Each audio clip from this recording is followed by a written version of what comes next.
बिस्मिल्लाहिर्रहमानिर्रहीम। Dear students, आज हम फर्स्ट ईयर का सेकंड लेक्चर मोल और एवोगैड्रो नंबर देखेंगे। तो ये मैं आप लोगों को सजेस्ट करूंगा कि इतना इंपॉर्टेंट टॉपिक है मोल कंसेप्ट, जो कि आपके पास हर चैप्टर में यूज होने वाला टॉपिक है। तो ये हर एक को बिल्कुल परफेक्ट आना चाहिए। इसके लिए मैं सजेस्ट करूंगा आप लोगों को कि एटलीस्ट इस वीडियो को आप लोग 3 से 4 मरतबा जरूर देखें और बहुत ही परफेक्शन के साथ देखें, ताकि कोई चीज मिस ना हो। बार बार देखें। आने वाले चैप्टर्स में आप लोग देखेंगे कि यही चीज आपको बहुत बड़ा प्रॉब्लम करेगा अगर आप सही से नहीं समझेंगे। तो इसी के साथ मैं एक चीज आज लिख लेता हूं कि 1 AMU is equal to 1.66 into 10⁻⁻24 ग्राम। और ये चीज आप लोग याद रखेंगे। आज मैं इसको डिराइव नहीं कर रहा, सिर्फ याद रखेंगे आप लोग। इंशाल्लाह कल हम इसको डिराइव करेंगे नेक्स्ट लेक्चर। तो आज हम मोल कंसेप्ट के बारे में या मोल और एवोगैड्रो नंबर के बारे में पढ़ने वाले हैं। तो मोल को पढ़ने से पहले अगर हम थोड़ा सा इसका बैकग्राउंड में जाएं, तो अगर आप लोगों ने देखा होगा डेली लाइफ में हम कुछ टर्म्स यूज करते हैं, ठीक है ना। डेली लाइफ में हम क्या करते हैं, कुछ टर्म्स यूज करते हैं। जैसा हम यूज करते हैं, आपके पास पेयर का लफ्ज यूज करते हैं। तो जब मैं पेयर बोलता हूं तो इसका मतलब है आपके पास टू सिमिलर थिंग्स,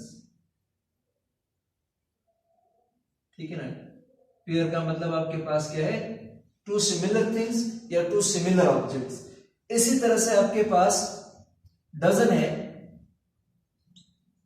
और इसका मतलब है आपके पास 12 सिमिलर ऑब्जेक्ट्स। इसी तरह से बच्चों हम यूज करते हैं ग्रोस। इसका मतलब है 144 सिमिलर ऑब्जेक्ट्स। लेकिन ये तो डेली लाइफ की बातें हैं कि अगर मैं पेयर बोलता हूं तो आपको पता चल जाएगा कि 2 सिमिलर थिंग्स की बात हो रही है। डजन बोलूंगा तो इसका मतलब 12 सिमिलर थिंग्स की बात हो रही होगी। कभी भी ये नहीं हो सकता है कि 6 आपके पास पेंसिल हो, 6 आपके पास पेन हो, तो इसको हम डजन बोलेंगे। 1 डजन ऑफ पेंसिल मींस 12 के 12 आपके पास पेंसिल होंगे। 1 डजन ऑफ मार्कर मींस 12 के 12 आपके पास क्या होंगे, मार्कर्स होंगे। तो डिफरेंट चीजें मिलकर 12 नहीं बनाना, बल्कि सिमिलर थिंग्स होंगे। तो ये तो हम डेली लाइफ में यूज करते हैं। लेकिन केमिस्ट्री के अंदर सिमिलरली, ठीक है ना, इन केमिस्ट्री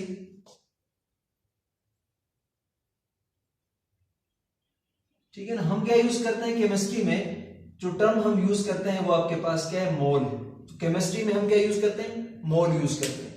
और एक मोल के अंदर आपके पास 6.022 into 10⁻23 सिमिलर पार्टिकल्स होते हैं, ठीक है ना। एक मोल के अंदर आपके पास कितने सिमिलर पार्टिकल होते हैं, 6.022 into 10⁻23 सिमिलर पार्टिकल होते हैं।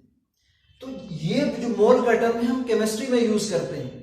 और अभी हम इस बात को भी डिराइव करेंगे कि एक मोल के अंदर 6.022 into 10⁻23 पार्टिकल ही होंगे, इससे कम या ज्यादा हम नहीं ले सकते हैं। और क्यों उस बंदे ने इतना नंबर लिया था, इस बात को भी हम डिराइव करेंगे। बहुत सारे लोगों को ये कंफ्यूजन रहती है कि भाई मोल किसी और नंबर के बराबर क्यों नहीं हो सकता, ये 6.022 into 10⁻23 के लिए के ही क्यों बराबर होता है। इस बात को मैं अभी आप लोगों के सामने प्रूफ करूंगा। तो बहुत ही ध्यान के साथ आप लोगों ने इस लेक्चर को सुनना है। अब जब हम पार्टिकल की बात करते हैं तो पार्टिकल से मुराद एटम्स भी हो सकते हैं, पार्टिकल से मुराद आयंस भी हो सकते हैं, पार्टिकल से मुराद आपके पास मॉलिक्यूल्स भी हो सकते हैं, ठीक है ना। और पार्टिकल से मुराद आपके पास फार्मूला यूनिट भी हो सकती है। तो पार्टिकल एक जनरल टर्म है। इट्स मीन इट ये नंबर एटम्स का भी हो सकता है, ये नंबर आयंस का भी हो सकता है, ये नंबर मॉलिक्यूल का भी हो सकता है, और यही नंबर आपके पास फार्मूला यूनिट का भी हो सकता है। तो जैसे डेली लाइफ के अंदर हम ये टर्म यूज करते हैं, तो केमिस्ट्री का जो डजन है वो आपके पास मोल है। हम क्या करते हैं, मोल यूज करते हैं। तो अब हम मोल की तरफ आते हैं कि एक्चुअली ये मोल क्या है, और ये मोल क्या वाकई इतने ही पार्टिकल के बराबर होता है, इस बात को हमने देखना है। अब जरा मोल की तरफ आते हैं।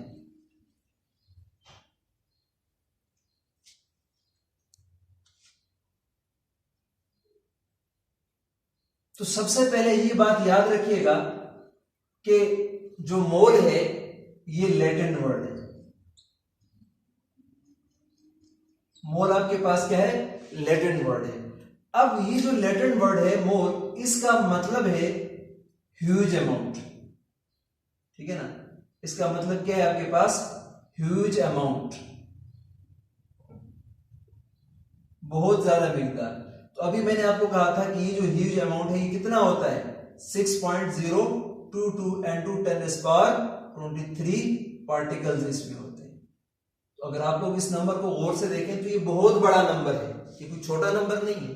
इस वर्ड लैटिन वर्ड है और इसका मतलब क्या है आपके पास, ह्यूज अमाउंट। और ह्यूज अमाउंट कितना है आपके पास, एक मोल के अंदर 6.022 into 10⁻23 पार्टिकल। अब ये जो मोल का कंसेप्ट है, this concept was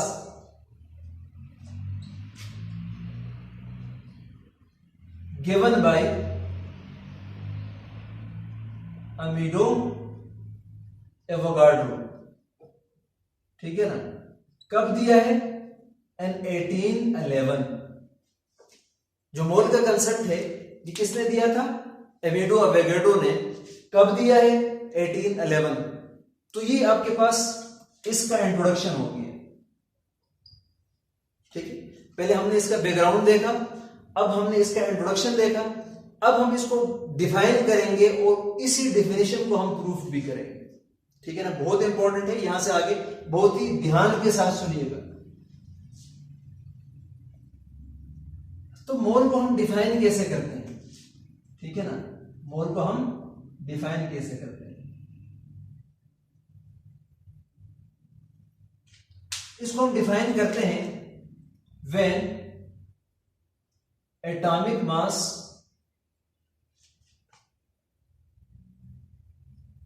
molecular mass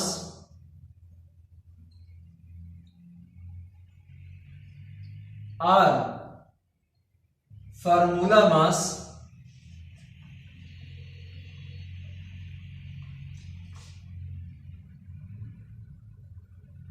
expressed in gram, then it is called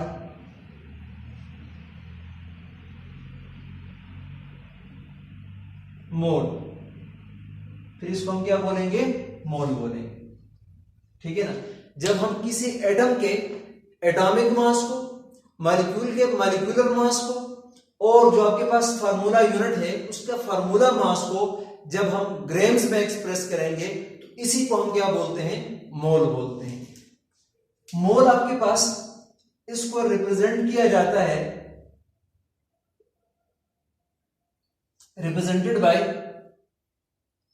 N, ठीक है। मोल को हम किससे रिप्रेजेंट करते हैं, स्मॉल एन से रिप्रेजेंट करते हैं। और यूनिट क्या है आपके पास मोल का,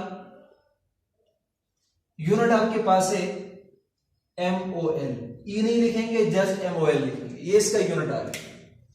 अब मैंने ये कहा है कि जब आपके पास कोई एटम है, जैसे मैं कहूं कि आपके पास सोडियम एक एटम है, इसका एटॉमिक मास 23 AMU है।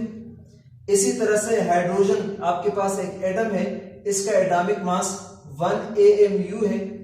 इसी तरह से आपके पास वाटर एक मॉलिक्यूल है, इसका मॉलिक्यूलर मास 18 AMU है। इसी तरह से आपके पास CH4 एक मॉलिक्यूल है और ये आपके पास क्या है, इसका एटॉमिक मास कितना है, वो आपके पास क्या है, 16 AMU है। अब मैं क्या करता हूं, इस एमयू की बजाय, इन एमयू की बजाय मैं क्या करता हूं, इसकी जगह पर ग्राम लिख देता हूं। मतलब मैंने 23 एमयू की बजाय 23 ग्राम लिख दिया। यहां पर 1 की बजाय, एमयू की बजाय मैंने 1 ग्राम लिख दिया। इसी तरह से 18 एमयू की बजाय मैंने 18 ग्राम लिख दिया। इसी तरह से 16 एमयू की बजाय मैंने क्या लिख दिया, 16 ग्राम लिख दिया। तो कहने का मतलब ये हुआ कि मैंने जो आपके पास एटम का एटॉमिक मास था, जैसे हाइड्रोजन और सोडियम एटम थे, उसको मैंने ग्राम में एक्सप्रेस कर दिया। फिर ये दो मॉलिक्यूल्स हैं, इनके मॉलिक्यूलर मास को मैंने ग्राम में एक्सप्रेस कर दिया। ये जो आपके पास ग्राम में एक्सप्रेस करना है ना, एटम के एटॉमिक मास को, मॉलिक्यूल के मॉलिक्यूलर मास को, इसी को हम क्या बोलते हैं, मोल। ये 1 मोल के बराबर होता है। ये कितने के बराबर होता है, 1 मोल के बराबर होता है। कितने के बराबर होता है, 1 मोल के बराबर। अब 1 मोल के अंदर पार्टिकल कितने हैं, अभी मैं आपको बता चुका हूं। 1 मोल के अंदर पार्टिकल्स होते हैं 6.022 × 10⁻23 पार्टिकल्स। ठीक है, एटम है तो हम साथ में क्या लिखेंगे, एटम्स लिखेंगे। ये भी आपके पास एटम है तो हम एटम लिखेंगे, एटम्स ऑफ हाइड्रोजन। ये मॉलिक्यूल है तो हम साथ में मॉलिक्यूल लिखेंगे, 6.022 × 10⁻23 मॉलिक्यूल्स। इसी तरह से ये भी आपके पास क्या है, मॉलिक्यूल है, तो आपके पास क्या होगा, 6.022 × 10⁻23 मॉलिक्यूल्स। मतलब मैंने ये डेफिनेशन को जरा मैथमेटिकल फॉर्म में लिख दिया कि जब हम एटम के एटॉमिक मास को, मॉलिक्यूल के मॉलिक्यूलर मास को ग्राम्स में एक्सप्रेस करते हैं, तो ये जो ग्राम में एक्सप्रेस करने का नाम है ना, इसी को हम क्या बोलते हैं, मोल बोलते हैं। और मोल के अंदर पार्टिकल कितने होते हैं, इतने पार्टिकल होते हैं। अब ये तो मैंने एक बात की जिसका कोई बुनियाद नजर नहीं आ रहा, लेकिन इस बात को हम प्रूफ करेंगे कि ऐसा ही होगा। जो डेफिनेशन मैंने की है और ये मैंने जो बातें लिखी हैं, मैं अभी आपको प्रूफ करके बताऊंगा कि इसको हम ऐसा क्यों बोलते हैं। और ये एग्जैक्ट आपके पास 1 मोल 6.022 × 10⁻23 के बराबर होता है। बेशक आप लोग देखेंगे इनके मासेस डिफरेंट है, लेकिन इसमें जो आपके पास नंबर है ना, ये क्या आ रहा है, आपके पास सेम आ रहा है। जैसे आपके पास मार्कर है और पेंसिल है, ये दो डिफरेंट है, इनका अमाउंट डिफरेंट है, लेकिन इनका जो मास है वो डिफरेंट है। 12 पेंसिल इसका मास अलग होगा, ठीक है। इसी तरह से 12 मार्कर इनका मास अलग होगा, लेकिन जब मैं दर्जन बोलूंगा तो मार्कर भी 12 है, दर्जन बोलूंगा तो पेंसिल भी आपके पास क्या है, 12 है। तो नंबर इनका सेम है। इसी तरह से यहां पर मोल का जो नंबर है ना, ये आपके पास सेम है। अब इसको हम डिराइव करने जा रहे हैं, ठीक है। इसको हम क्या करने जा रहे हैं, डिराइव करने जा रहे हैं कि बाकी जो एक मोल है वो कितने के बराबर होता है, 6.022 × 10⁻23 के बराबर होता है। तो इसको हम डिराइव करेंगे। अब डिराइव करने के लिए सबसे पहले इसकी जरूरत क्यों पेश आई, इसके लिए एक रिएक्शन देख लेते हैं। जैसे अगर मैं आपके पास कहूं N2 है, इसको हमने मिलाना है H2 के साथ, और ये दोनों मिलकर क्या बनाएंगे, आपके पास 2NH3 बना देंगे, ठीक है। यहां पर मैं लिख लेता हूं 3, ताकि हाइड्रोजन आपके पास बराबर हो जाए। इसी तरह से अगर मैं ये लिखूं कि आपके पास H2 + Cl2 ये कंबाइन होकर आपके पास 2HCl बनाते हैं। बात जरा गौर से सुनना, यहां पर एक मॉलिक्यूल हाइड्रोजन एक मॉलिक्यूल क्लोरीन के साथ मिल रहा है और 2 मॉलिक्यूल HCl के बन रहे हैं। इसी तरह से यहां पर एक मॉलिक्यूल नाइट्रोजन का 3 मॉलिक्यूल हाइड्रोजन के साथ मिल रहा है और 2 मॉलिक्यूल अमोनिया के बन रहे हैं।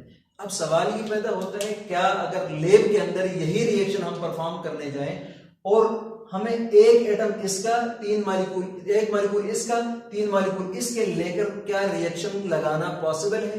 क्या हम ऐसा कर सकते हैं? क्या हम एटम को निकाल के देख सकते हैं, रिएक्ट करवा सकते हैं? नहीं। तो यहां पर भी नहीं कर सकते, तो फिर क्या करें? इसके लिए हम क्या यूज करते हैं, मोल वाला कंसेप्ट यूज करते हैं। तो मतलब ये इम्पॉसिबल है, हमारे पास कोई ऐसा बैलेंस, कोई ऐसा माइक्रोस्कोप नहीं है जो एटम के एटॉमिक मास को मेजर कर सके, ऐसा सेंसिटिव बैलेंस नहीं है। और ऐसा हमारे पास कोई तरीका नहीं है कि हम एटम को क्या कर सकते हैं, देख सकते हो। तो इस वजह से हम किसकी तरफ जाएंगे, मोल की तरफ जाएंगे, जिसको हम आसानी से समझ सकते हैं। अब फॉर एग्जांपल, अगर आपके पास मैं कहता हूं 1 एटम ऑफ हाइड्रोजन और एक एटम हाइड्रोजन का मास कितना होता है आपके पास, 1 AMU इसका मास होता है। 1 एटम ऑफ हाइड्रोजन का मास कितना होता है, 1 AMU। अब AMU कितने के बराबर होता है, इसलिए मैंने लिखा था यहां पर 1.66 × 10⁻⁻24 ग्राम्स के बराबर होता है। तो मैं mu को यहां पर लिखने के बजाय इसकी जगह अगर ये लिख दूं 1.66 × 10⁻⁻24 ग्राम लिख दूं, इसका मतलब एक हाइड्रोजन का मास कितना होता है mu में। तो ये बहुत ही स्मॉल नंबर है, इसको निकालना या कैलकुलेट करना या लेना ऐसा कोई बैलेंस नहीं है जिससे हम मेजर कर सकें। तो ये डिफिकल्ट काम है बहुत ज्यादा, लेकिन एक काम हम कर सकते हैं, अगर हम इसका क्या कर लें 1 ग्राम ले लें, फिर पॉसिबिलिटी है। अगर हम क्या करते हैं 1 ग्राम ऑफ हाइड्रोजन ले लेते हैं, 1 ग्राम हाइड्रोजन ले, उसमें एटम्स कितने होंगे x number of hydrogen atom, एक एटम में कितने ग्राम्स हैं, तो 1 ग्राम में कितने एटम्स होंगे। तो हम क्या करते हैं इसको क्रॉस मल्टीप्लाई कर लेते हैं। जब क्रॉस मल्टीप्लाई करेंगे तो आपके पास क्या आ जाएगा x mean number of hydrogen atom.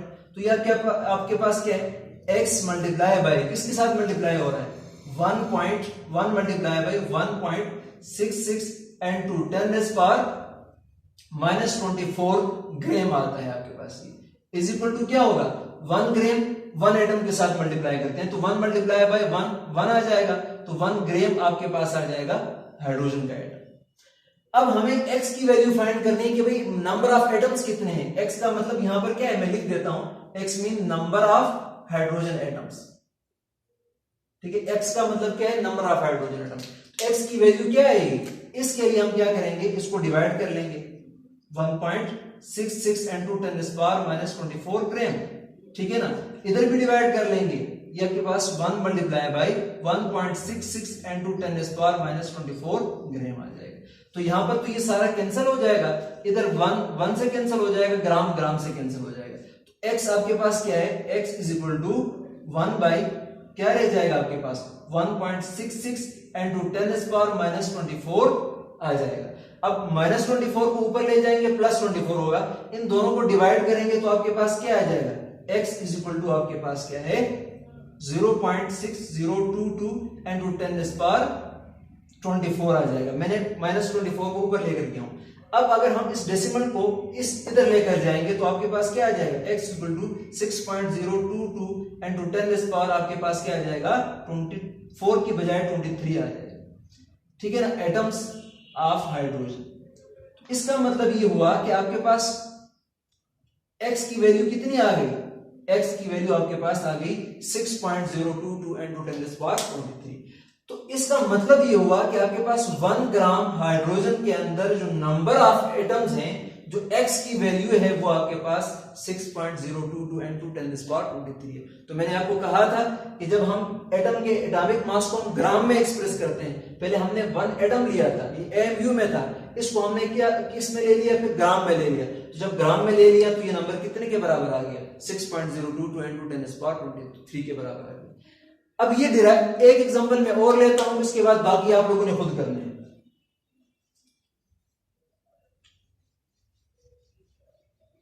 इसी तरह से हम लेते हैं 1 atom of sodium, 1 atom of sodium, उसका मास कितना होता है, उसका मास होता है आपके पास 23 AMU। अब AMU तो आपके पास पता है कितने के बराबर है, तो AMU की जगह मैंने क्या लिख दिया मल्टीप्लाई बाय 1.66 × 10⁻⁻24 ग्राम के बराबर। लेकिन अब -24 is a very small value, इसको हम कैलकुलेट नहीं कर पाएंगे, कोई बैलेंस नहीं है। फिर क्या करेंगे, फिर हम क्या करते हैं कि भाई बजाय इतना लेने के हम इसको 23 ग्राम ले लेते हैं। जब 23 ग्राम लेंगे तो इसमें एटम्स कितने होंगे, तो मैं बोलूंगा x एटम्स ऑफ सोडियम, इसमें एटम्स कितने होंगे, उसी तरह से क्या करेंगे क्रॉस मल्टीप्लाई करेंगे।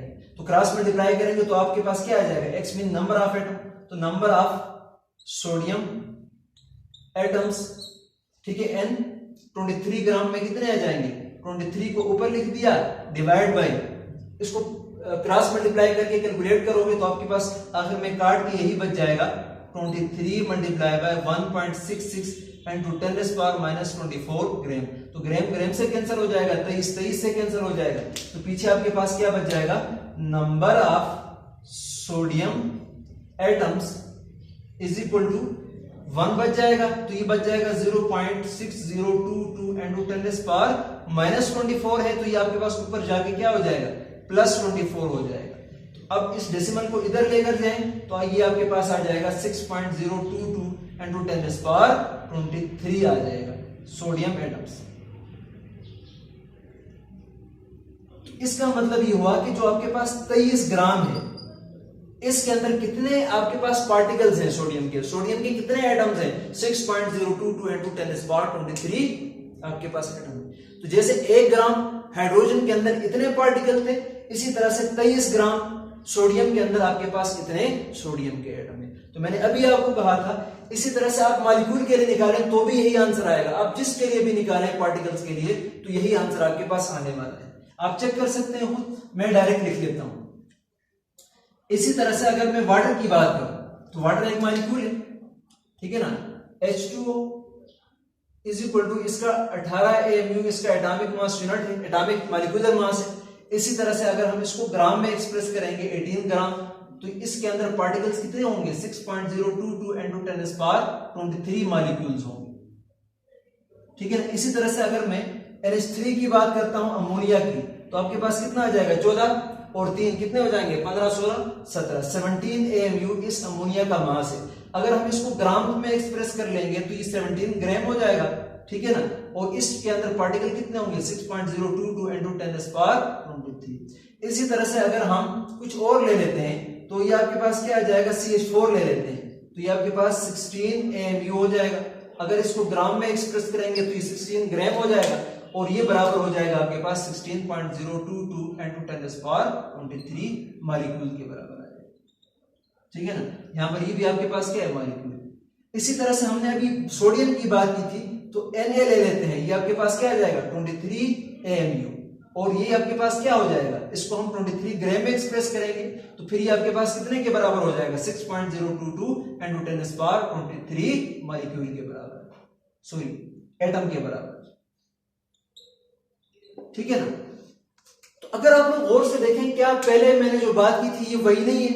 मैंने क्या किया है, मैंने जब AMU को रिप्लेस करके ग्राम में एक्सप्रेस किया है तो सब के अंदर आपके पास एटम्स क्या आ रहे हैं, सेम आ रहे हैं कि नहीं आ रहे, number of atoms 6.022 into 10 raised power 23। तो बात तो फिर वही पर आ गई कि जब हम एटॉमिक मास को ग्राम में एक्सप्रेस करते हैं तो वो मोल के बराबर होता है, और मोल में कितने पार्टिकल होते हैं, इतने पार्टिकल होते हैं।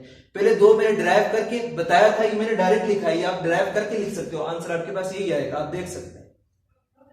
इसका मतलब ये हुआ कि अगर आपके पास मासेस बेशक डिफरेंट हो, लेकिन जो नंबर है वो आपके पास क्या आ रहा है, सेम आ रहा है। जैसे मेरे पास 1 डजन मार्कर है और मेरे पास 1 डजन पेंसिल है, तो अब 1 दर्जन का मतलब 12 पेंसिल है और 12 मार्कर है, तादाद तो सेम है दोनों की, लेकिन क्या 12 मार्कर का मास 12 पेंसिल के बराबर हो सकता है, नहीं होगा। तो मास इनका बराबर नहीं है, लेकिन नंबर सेम है, आपके पास नंबर क्या है, सेम है। इसी तरह से यहां पर मास आपको दिख रहा है डिफरेंट है, लेकिन जो नंबर है वो आपके पास कैसे है। तो अगर हम इस बात को थोड़ा सा आसान कर लें, अगर हम किसी शॉप में जाते हैं तो हम बोलें कि भाई मुझे 12 बनानास चाहिए, मुझे 12 मार्कर चाहिए, इस तरह बोलने की बजाय अगर हम इसी लफ्ज को ऐसे बोल दें कि मुझे 1 दर्जन बनाना चाहिए, तो इसका मतलब भी 12 है। अगर मुझे 1 दर्जन मार्कर चाहिए तो इसका मतलब भी 12 है। तो मैं 12 की बजाय अगर 1 दर्जन बोल दूं तो ज्यादा आसानी होगी। इसी तरह से मैं बार बार ये लफ्ज यूज करने की बजाय 6.022 into 10 raised power 23 जो नंबर मेरे पास आया है, इसको हम एवोगैड्रो नंबर बोलते हैं, जिसको हम Na से रिप्रेजेंट करते हैं, और इसको मैं क्या नाम देता हूं, ये जो नंबर मेरे पास आया है इसको मैं मोल का नाम देता हूं, ठीक है। इसको मैं क्या नाम देता हूं, मोल का नाम देता हूं। तो मैंने आपको कहा था कि ये मोल कितने पार्टिकल के बराबर आ जाएगा, इतने पार्टिकल के बराबर, इसलिए हमने 1 मोल को इसके बराबर लिया था, इससे कम या ज्यादा हम नहीं ले सकते, इससे ज्यादा या कम हम नहीं ले सकते। तो यही आपके पास क्या था, मोल था। अब हम मोल को कैलकुलेट कैसे करते हैं, मैथमेटिकली, ठीक है ना। मैथमेटिकली इसको कैसे कैलकुलेट किया जाता है,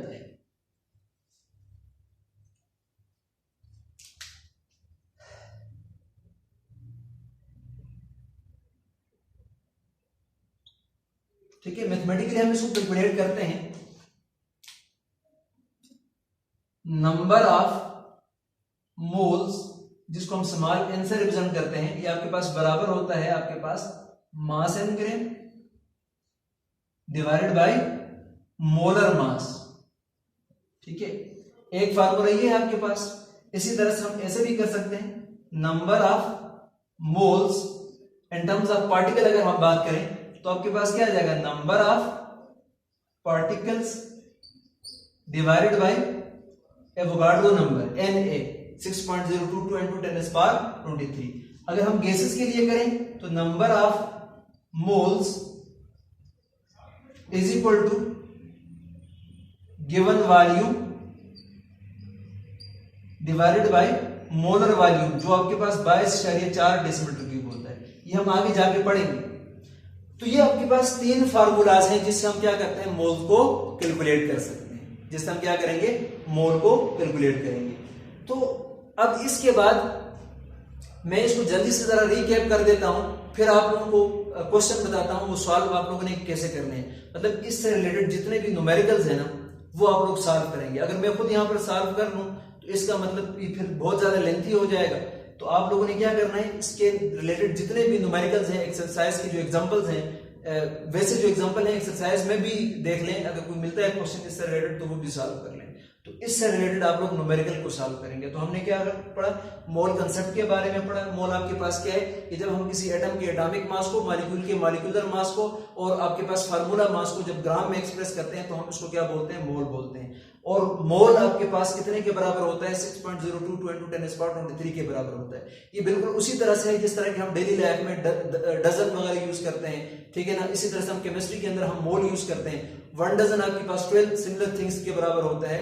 इसी तरह से हमारे पास जो मोल है वो 6.022 into 10⁻23 के बराबर होता है, ठीक है ना।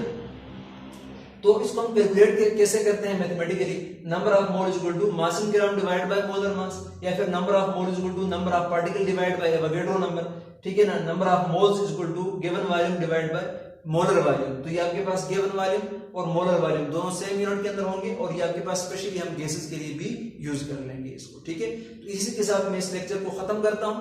एक्सरसाइज से में इससे रिलेटेड क्वेश्चन को सॉल्व करना है, और अगर एग्जांपल में 2-4 जितने भी एग्जांपल्स हैं वो भी सॉल्व करके मुझे सेंड करना है लाजमी तौर पर। Thank you very much.